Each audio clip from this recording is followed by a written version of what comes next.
নমস্কার বন্ধুরা, আমি সুমনা চলে এসেছি আজকে আমার রেসিপি ঝুলি থেকে একটা রেসিপি নিয়ে। আজকে আমি আপনাদেরকে দেখাবো মূলোর শাক ভাজা। তো দেখুন এখানে মূলোর শাকগুলোকে আমি ভালো করে বেছে ধুয়ে নিয়েছি, গোটা অবস্থাতেই ধুয়ে নিয়েছি। তো এবার আমি এগুলোকে দেখুন কেটে নেব। এখানে দেখুন আমি খুব ঝিরিঝিরি করে যতটা পারছি ততটা ঝিরিঝিরি করে কিন্তু আমি কেটে নিচ্ছি। এভাবে ঝিরিঝিরি করে শাকটা কেটে নিতে হবে। আর এই শাকটা এতটাই ভালো লাগে মূলোর শাক ভাজাটা খেতে, একদম একটু অন্যরকমভাবে করব। আপনারা তো সবাই খান, কিন্তু আজকে দেখুন এই শাকটা আমি কিভাবে রান্না করছি। যারা শাক খায় না তারাও কিন্তু এক থালা ভাত খেয়ে নেবে। তো এখানে আমি দেখুন কিছুটা শাক কেটে নিয়েছি, আর এই শাকটা আমি কেটে নিচ্ছি, বাকিটা কেটে নেব। আর দেখুন আমি যতটা পেরেছি ঝিরিঝিরি করে কেটে নিচ্ছি। তো চলুন আমি আগে শাকগুলো সব কেটে নিই, তারপর আমি আবার ফিরে আসছি। এই দেখুন বন্ধুরা, আমি মূলো শাকটা পুরো কেটে নিয়েছি, আর এইরকম যতটা পেরেছি ঝিরিঝিরি করে কেটেছি।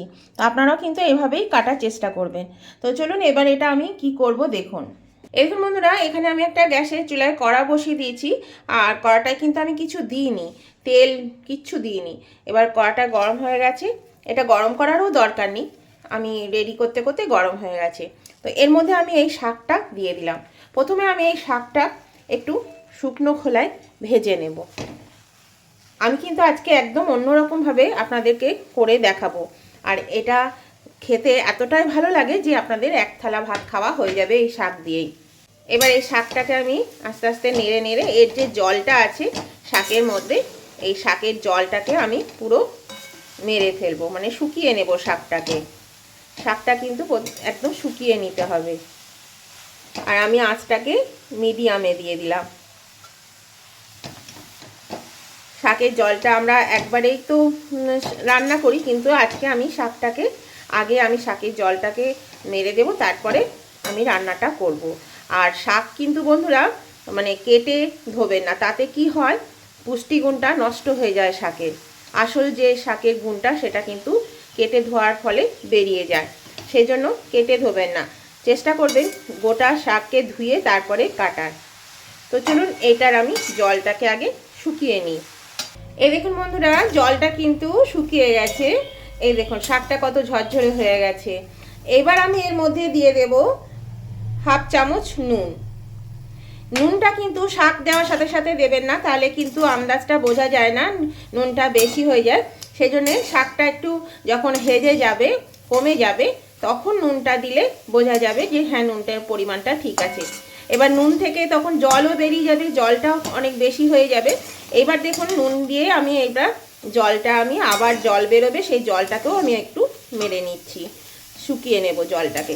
এই দেখুন বন্ধুরা, এই শাকটাও কিন্তু জলটা শুকিয়ে গেছে শাকের। আর শাকটা দেখেছেন তো কতটুকু হয়ে গেছে। প্রথমেই কিন্তু শাকটা একদম কমে গেছে। আমি কতটা শাক নিয়েছিলাম সেই জন্যই বললাম নুনটা কিন্তু পরে দেবেন, তাহলে পরে আন্দাজ পাওয়া যাবে, নাহলে নুন বেশি হয়ে যায়। সেই জন্যে দেখুন নুন দেওয়ার পরেও কিন্তু জল যেটুকু বেরিয়েছে সেটুকু কিন্তু আমি শুকিয়ে নিলাম। আর এই মূলো শাক একটু কষা লাগে বা তেতো লাগে, সেই জন্য কিন্তু এইভাবে রান্না করলে সেই ভাবটা চলে যায়, কষা বা তিতো ভাবটা চলে যাবে। তো দেখুন এটারও জলটা শুকিয়ে গেছে। এবার আমি এটা নামিয়ে নিচ্ছি। এবার এটা আমি কিভাবে রান্না করব সেটাই দেখুন। এই দেখুন বন্ধুরা, আমি কড়াটা পরিষ্কার করে নিয়ে কড়াটা গ্যাসে বসিয়ে দিয়েছি, আর 2 চামচ মতন তেলও দিয়ে দিয়েছি। এখানে বেশি তেল দেওয়ার দরকার নেই, অল্প দিলেই হবে। তেলটাও গরম হয়ে গেছে। এখানে আমি এই যে 2টো শুকনো লঙ্কা আমি এর মধ্যে দিয়ে দিলাম। শুকনো লঙ্কার গন্ধটা ভালো লাগে, সেই জন্য কিন্তু শুকনো লঙ্কাটা শাকের মধ্যে দিলে বা যে কোনো তরকারিতে দিলে ভালোই লাগে খেতে। তো এই শুকনো লঙ্কাটা দেখুন ভাজা হয়ে গেছে। এবার আমি এর মধ্যে দিয়ে দেব, এখানে আমি কিছুটা পেঁয়াজ করে নিয়েছি। এই পেঁয়াজগুলো একটু মোটা মোটা করে কেটেছি। আর শাকের মধ্যে একটু পেঁয়াজ কুচিটা যদি একটু মানে মোটা করে দেন বা একটু বেশি পরিমাণে দেন, সেটা কিন্তু বেশ ভালো লাগে। তো সেই জন্য আমি এখানে একটু মোটা করে কেটে নিয়েছি। তো চলুন পেঁয়াজটা প্রথমে আমি একটু ভেজে নেব। দেখুন পেঁয়াজটা একটু ভাজা হয়েছে, ছেড়ে ছেড়ে গেছে। এর মধ্যে আমি 4টে কাঁচা লঙ্কাকে চিড়ে দিয়ে দিলাম। ঝালটা আপনাদের পছন্দ মতন দেবেন। এবার আমি লঙ্কাটা দিয়েও একটু ভেজে নিই, মিনিটখানেক ভেজে নিচ্ছি, তারপর আমি আবার ফিরে আসছি। এরকম পেঁয়াজটা কিন্তু এর থেকে বেশি আর ভাজবো না। এবার আমি এর মধ্যে দিয়ে দিচ্ছি এই শাকটা। শাকটা দিয়ে আমি এবার এটাকে ভেজে নেব, শাকের মধ্যে যেন জলটা না থাকে। সেই মতন শাকটাকে দিয়ে ভাজবো। এই বন্ধুরা এর মধ্যে আর সামান্য একটু নুন দিয়ে দেব। নুনটা আমি যেটুকু দিয়েছিলাম তাতে হবে না। আর দিয়ে দিচ্ছি একটু চিনি। শাকের মধ্যে চিনি না দিলে, বিশেষ করে মূলোর শাকে, এতে তো ভালো লাগে না একদমই। শাকে একটু চিনি দিলে মিষ্টি মিষ্টি খেতে ভালো লাগে। তবে যারা চিনি দেওয়া পছন্দ করে না, মিষ্টি পছন্দ করে না, তারা কিন্তু দেবেন না। আর এখানে আমি কিন্তু আর হলুদ দিলাম না। আমি এটা আজকে হলুদ ছাড়াই কিন্তু শাকটা আমি রান্না করব। তো দেখুন এখানে জলটা বেরিয়েছে, নুন দিয়েছি, চিনি দিয়েছি। এই জলটা শুকানো পর্যন্ত আমি কিন্তু অপেক্ষা করব। আর আঁচটাকে আমি কিন্তু মিডিয়ামে দিয়ে দিয়েছি। তো নতুন বন্ধু যারা এখনো আমার চ্যানেলটা সাবস্ক্রাইব করেনি, তাদের কাছে আমার অনুরোধ, অবশ্যই কিন্তু আমার চ্যানেলটা সাবস্ক্রাইব করে আমার পাশে থাকবেন। আর পাশে থাকা বেলটা অবশ্যই ক্লিক করে দেবেন, তাহলে আমি যখনই আমার নতুন নতুন ভিডিও আপলোড করব, সাথে সাথে নোটিফিকেশন আপনাদের মোবাইলে পৌঁছে যাবে।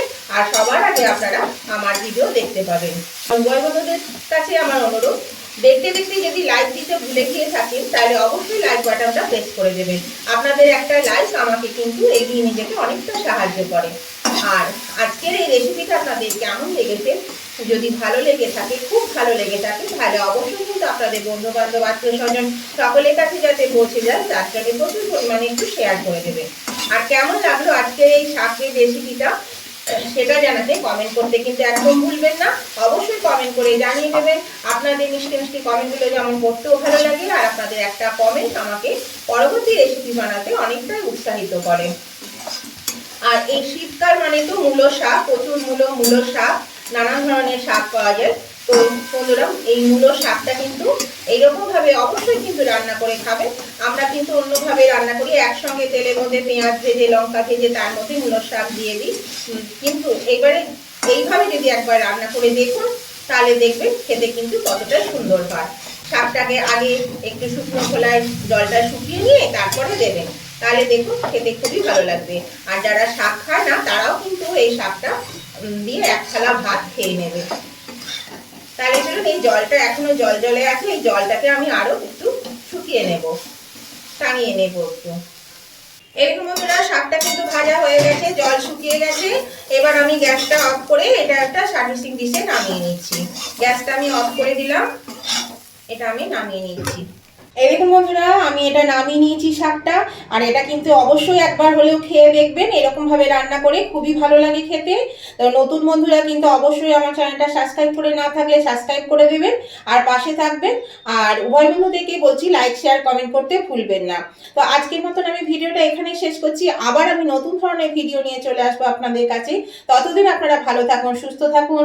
Tata, bye bye.